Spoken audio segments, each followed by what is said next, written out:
Nomor hadis 849. Qala al-muallif rahimahullahu taala, menyampaikan muallif rahimahullahu taala, beliau juga seorang ahli hadis ya, dan memiliki banyak sekali koleksi riwayat hadis. Haddatsani bidzalika Ismail bin Musa Al-Fazzari, dan terkait bab keutamaan salat ini telah sampai padaku, menyatakan padaku riwayat dari Ismail bin Musa Al-Fazzari. Ya, kemudian nanti kalau teman-teman belajar ilmu hadis ada haddatsana, ada haddatsani, itu beda. Ya, walaupun sama-sama menyampaikan. Kalau haddatsani itu personal sifatnya, si fulan menyampaikan padaku.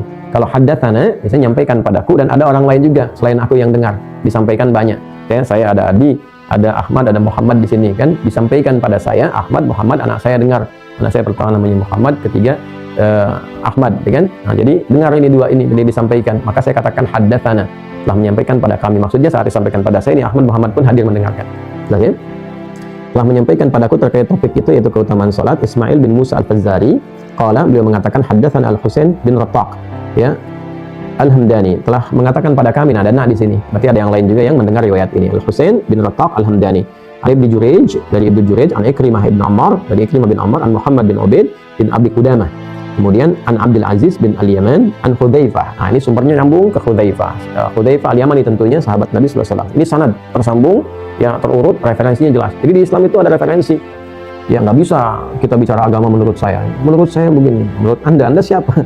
Apakah Anda penting dalam Islam? Kan? Ya, saya kadang-kadang suka ini tuh, kalau ada menurut saya siapa? Anda siapa? Anda penting dalam Islam sehingga harus menurut Anda.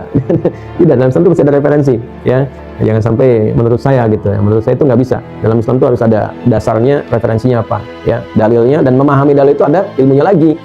Multidisiplin, nggak bisa. Ini ada dalil, lalu Anda pahami dengan pikiran Anda, nggak bisa. Menurut pendapat saya nggak bisa. Anda siapa sampai Anda berpendapat? Kualifikasi ilmunya bagaimana? Gitu. Nah, ini penting sekali ya. Jadi makanya agama ini dijaga dengan apa? Referensi, namanya sanad. Nah, kalau nggak ada sanad, orang nanti akan berkreasi mengatakan apa saja. Ya, makanya kalau ada konten kreator, ada orang berkata bicara agama, menurut saya, nah itu diabaikan saja.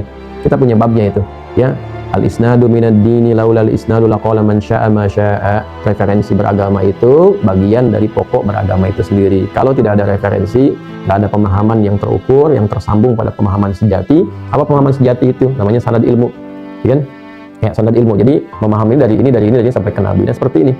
Ya, jadi hadisnya kadang benar. Ali bin Abi Thalib itu pernah berkomentar, ya, kadang kalimatul haqq urida bihal al-batil. Kadang-kadang kalimatnya seperti benar tapi salah gitu ya. Kenapa? Karena mengutip dalil, memahami dalilnya salah.